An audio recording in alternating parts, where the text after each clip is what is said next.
Welcome to Subramani. If you've guessed right. I'm in a city with a big temple or a gurudwara where one goes like this, right, with the head covered. Yeah, I'm in Amritsar. The topic for today is creating intergenerational wealth. What happens is you see people doing SIP for small things like, say, buying a motorcycle, buying a car, buying a house, many of these things. But after that, what? After you have provided for your basics, what do you want to do, right? You have wealth, or you want to create wealth for your children, for your grandchildren. Of course, I know I'm going to get people saying, oh, you need not do it, your children can do it themselves. To me, that does not make sense, right? Everybody tries to create a bigger platform for their children than what they got. I'm sure I leave more in my portfolio for my daughter than what my father gave me, and what my father gave me or what my mother is likely to give me is far greater than what his father gave him, right? So it is obvious that we will all create a platform, but largely when the middle class looks at it, they typically turn and say, oh, but I created it all myself. My father didn't give me anything. I created it myself, so my son should create it himself, or my daughter should create it herself. I'm not getting into that controversy. I know I'm going to get a lot of trolls saying, why do you need to do this? But I'm going beyond that and saying, the best way to create wealth for your generations is to start and run a thriving business. So whether it is the Birlas, the Wadias, the Ambani, Tatas, everybody, if you see wealth today, it is because somebody in their family knew a few decades earlier, or in case like Birla and all, almost 2 centuries earlier, that compounding works, right? So that is the best thing to do. But and even internationally, whether it is the Sam Walton or whether it is the Fords, any of those people, the wealth that they created did not come from buying a house or buying shares. It came from creating a huge business. But is it possible for everybody to run a business? Maybe not. Maybe everybody can't be a Berkshire Hathaway, right? But many of us can attempt to keep buying different assets, right? You can buy some Indian equity, you can buy some foreign equity, you can buy gold, you can invest in debt to provide some stability and create a corpus for your children. Is it possible to, what am I saying? I'm saying you pick up a fund and start doing an SIP. So what should this fund contain? Ideally, this fund should contain some Indian equity, some foreign equity, some debt, some gold, and maybe some REITs. But then it gets too big. So therefore you cut down 1 or 2 things. REITs are not very popular in India. So if you can contain some, if you can create a fund which can contain some Indian equity, some foreign equity, some debt, some gold, that could be a good combination for you, and then just keep buying.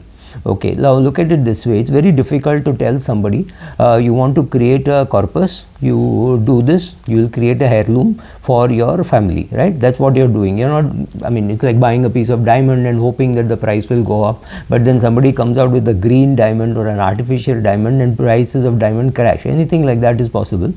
But your best hope is in creating a bunch of such assets in one fund, let's call it multi-asset or whatever, and making sure that you leave it untouched for long periods of time. So it's important that when you start, typically you say you start early. So let's say there's a 2-year-old kid or a 3-year-old kid, and then you start an SIP in the kid's name.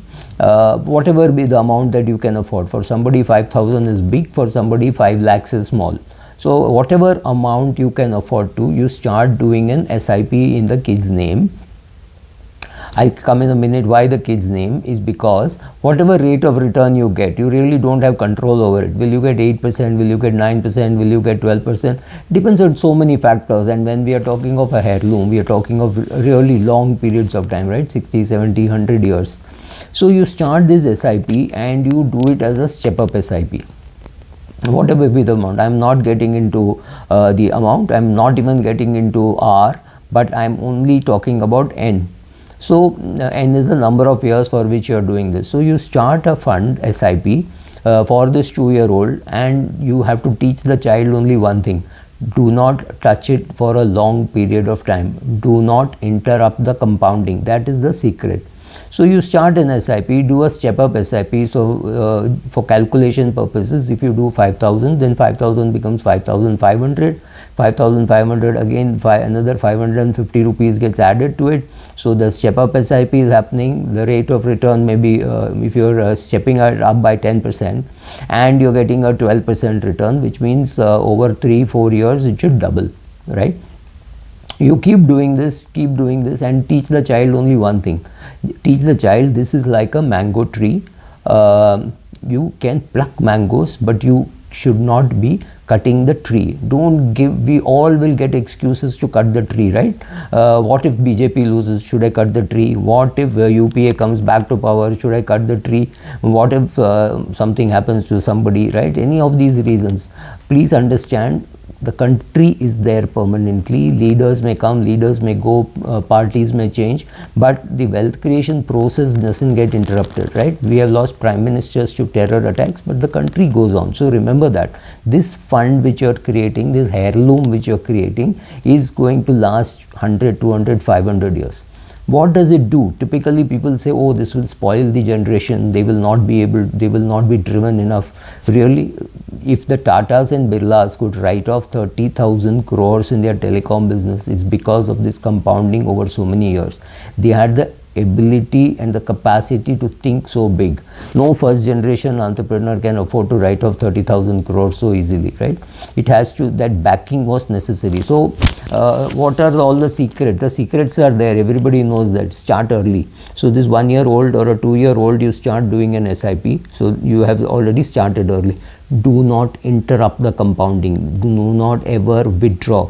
So even if it's a small amount you have started, remember, during bad times you stop contributing, that's fine, but don't remove, right? Plucking a couple of mangoes is okay, cutting the tree is not okay. This has to be drilled into the kid's head over long periods of time. The kid should be told that this could be your retirement fund. This could be anything. This could be a fund to buy a motorcycle, it could be to buy a car, it could be to buy a house, or it could be your retirement. And create so much wealth that you take part of your retirement from here, and the other parts can become for your children, right? So which means when this person, with this kid who is now 2, becomes 60 or 65, and this corpus has grown to, hold your breath, say 1,000 crores, then he may need 20 crores for his retirement, 30 crores for his retirement. I'm not even saying he'll need less, but still he has created such a big heirloom that even if he takes a little away for his retirement, he or she will have a lot of money left. And then somebody else is just continuing the SIP for a longer period. So if you keep buying multi assets, right? So you, after some time, you will have enough money there for you to remove and maybe buy a house. Maybe you start getting rent. This, you are creating a basket, a heirloom. So to create an heirloom, you have to make sure that the whole family understands compounding, understands that an asset which represents some equity, Indian equity, foreign equity, debt, gold, whatever other metals, whatever, if you create one fund and you don't withdraw, which means there is no tax implications till you withdraw. I mean, 10 years later, what will be the tax implications? I'm not getting into it. I'm just saying, if you want to create an heirloom, this is one fantastic method to do, is an SIP in a multi-asset fund, simply because you do not know when will Indian equity do well, when will foreign equity do well. Of course, it's possible that you pick up 3-4 funds and do it. Then you will have to do the rebalancing. You will have to pay capital gains tax if you shift from from debt to equity, or Indian equity to foreign equity, and all those things. So to avoid all that switching, and to make sure that you can carry this story to every customer of yours, if you are a MFD or an RIA, it is necessary to make the process very simple. It's just like telling them that you are growing a tree, you can get mangoes from it permanently. And remember that you create not just one tree, you create a complete orchard. Maybe you had one tree and then you made it into 1000 trees, so now we are getting 1000 into 1000 mangoes a year. Losing a few mangoes won't matter as long as you know how to take care of the orchard. That is important. So don't interrupt the compounding, let it go on. Yes, there will be years when you may not be able to contribute. Let's say it's a girl child for whom you're doing. Let's say the girl child has a kid at the age of 27 and at the age of 32. So which means for 3 years she does not take up a job. During that period she need not contribute to it, but she should not remove from it. It is important because your girl child is now no longer dependent on either her father or boyfriend or husband or brother or anybody. In case she decides to leave her job, in case she decides to do some business, there is this backing available. That is what an heirloom does for you, right?